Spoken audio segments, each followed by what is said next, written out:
Assalamualaikum warahmatullahi wabarakatuh. Saya Salsabilah dari Prodi Teknologi Informasi kelas 2A. Di sini saya akan mempresentasikan hal-hal bid'ah yang berkaitan dengan jenazah dan kematian. Yang pertama yaitu meratap. Sebagaimana sabda Nabi SAW, artinya dari Abdul Malik Asy'ari bahwa Nabi SAW bersabda, di tengah-tengah umatku ada 4 hal dari jahiliyah yang belum mereka tinggalkan. 1. Membanggakan kedudukan. 2. Mencela keturunan. 3. Minta-minta hujan kepada binatang. Dan keempat, meratapi mayat. Dan bersabda, wanita yang beratap mayat bila tidak bertaubat sebelum matinya akan dibangkitkan di hari kiamat dengan pakaian daripada getah dan baju daripada koreng. HR, Ahmad dan Muslim. Kedua, merobek-robek baju dan memukuli diri, sebagaimana sabda Nabi SAW. Artinya dari Ibnu Mas'ud bahwa Nabi SAW bersabda, bukan golongan kami orang yang menampar pipi dan merobek-robek pakaian serta berteriak-teriak cara jahiliyah. HR, Bukhari, Muslim. Yang ketiga, azan dalam kubur.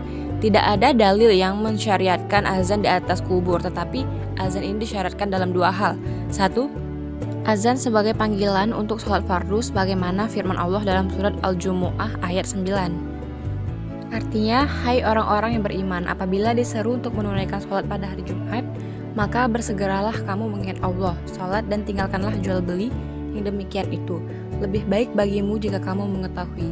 Al-Jumu'ah ayat 9. Yang kedua, azan untuk anak yang baru lahir, sebagaimana sabda Nabi SAW. Artinya, barang siapa yang lahir anaknya, maka azanlah pada telinga kanannya dan iskomatlah pada telinga kirinya. Maka anak itu tidak dimudaratkan oleh jin atau tidak kena penyakit anak-anak. HR, Ibnu Sunni dari Hasan bin Ali. Yang keempat, talqin di atas kubur. Kata talqin berasal dari lakona yang berarti ajaran atau mengajar, jadi menalkinkan mayat artinya mengajari orang mati.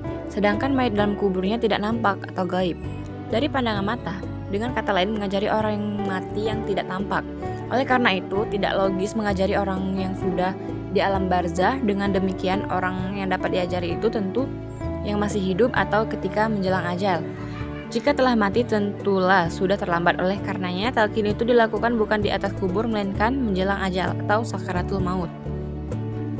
Yang kelima, membaca kenduri. Membaca surat Yasin, tasbih, tahmid, dan tahlil bersama atau tahlilan. Surat Yasin adalah bagian dari Al-Quran, maka membaca Yasin berarti membaca Al-Quran.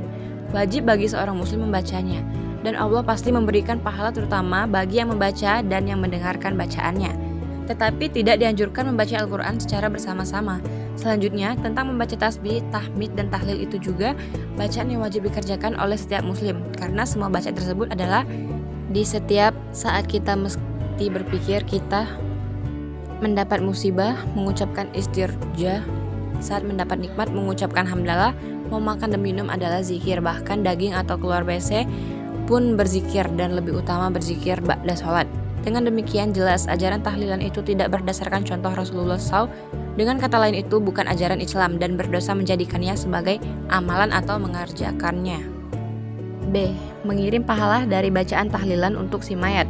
Maksud mengirim pahala dari amalan para takziah untuk si mayat itu memang baik dan ada diyakini dapat membantu meringankan dosa si mayat. Tetapi semua perbuatan tidak ada keterangan tentang mengirim pahala atau dosa kepada orang lain, baik kepada orang hidup atau orang mati. Sebab mengenai pahala dan dosa itu adalah hak mutlak bagi Allah memberikan ganjaran atas amal perbuatan baik atau buruk seorang hamba. C. Mengadakan jamuan makanan dan minuman di rumah ahli musibah, sebagaimana sabda Nabi SAW. Artinya dari Hariri bin Abdullah Bajali, katanya kami menganggap bahwa berkumpul di rumah keluarga yang kematian mengadakan jamuan sesudah mayat dikubur itu termasuk ratapan yang dilarang. HR Ahmad. Yang keenam, ulang tahun kematian. Ulang tahun kematian maksudnya adalah suatu upacara yang dilakukan dalam rangka memperingati hari kematian, sesuai dengan tanggal wafatnya seseorang dengan ritual sebagaimana acara 3 hari, 7 hari, atau 40 hari. Sebagaimana diterangkan di muka. Adapun hukum mengadakan ulang tahun kematian ini adalah sama dengan hukum kenduri, sebagaimana uraian terdahulu, hanya untuk pelaksanaannya saja yang berbeda. Yang ketujuh, sedekah ruah atau ruahan. Yang dimaksud dengan sedekah ruah atau ruahan ini ialah suatu upacara untuk mengenang atau memperingati anggota keluarga yang telah mendahului secara kolektif. dengan mengadakan sedekah diiringi dengan ritual tahlilan yang maksudnya pahala serangkaian tahlilan dan pahala hasil sedekahan itu dikirimkan kepada seluruh anggota keluarganya yang sudah meninggal tersebut.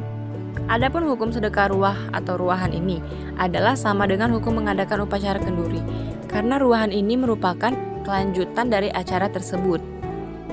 Baik, mungkin itu saja yang bisa dapat saya sampaikan. Lebih dan kurangnya saya mohon maaf. Wassalamualaikum warahmatullahi wabarakatuh.